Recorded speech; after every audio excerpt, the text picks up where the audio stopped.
Welcome back sa aking vlog. Okay, ngayon naman ay magluluto tayo ng kare-kare. Maggugulay muna tayo. Ito ang ating sangkap: bawang, sibuyas, pechay, sitaw, talong, mamasitas kare-kare at peanut butter. At meron din tayong bagoong alamang.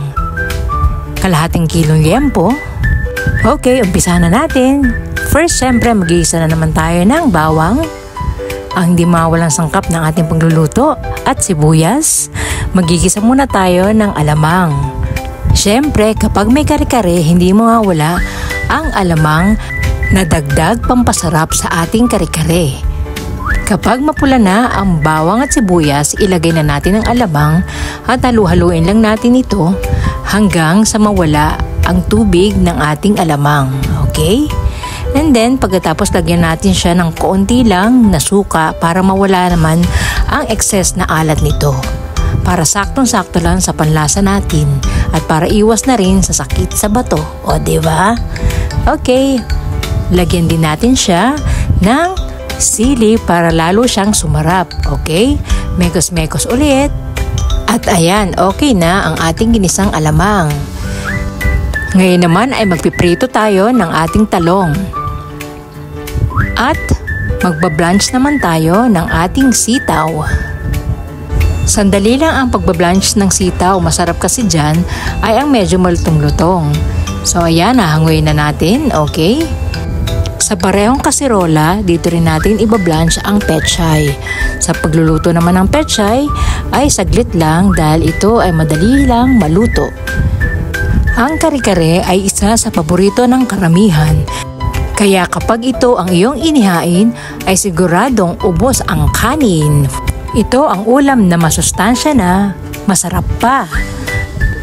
Okay na to, hanguin na natin ang pechay.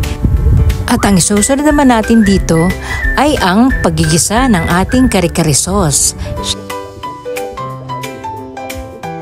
Ngayon ay magigisa na tayo ng ating kare-kare sauce.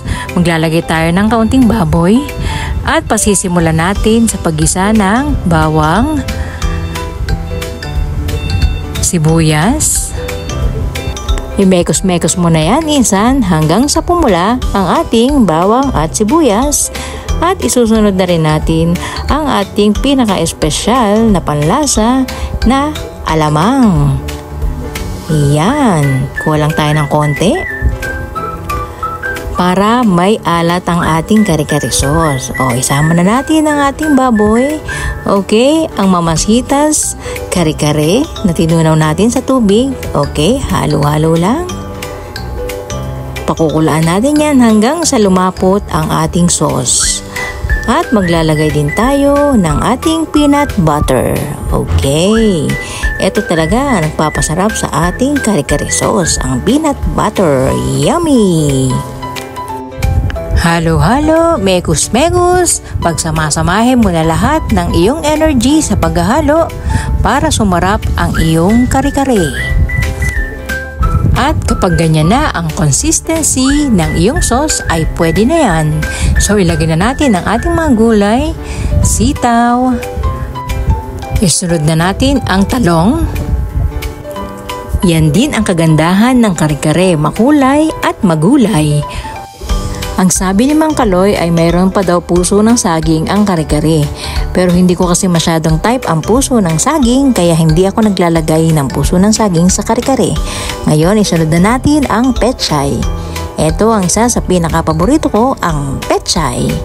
Okay. At ang aking kare-kare ay hindi masyadong maraming baboy dahil ang aking kolesterol ay palaging tumataas. So, more on gulay lang tayo.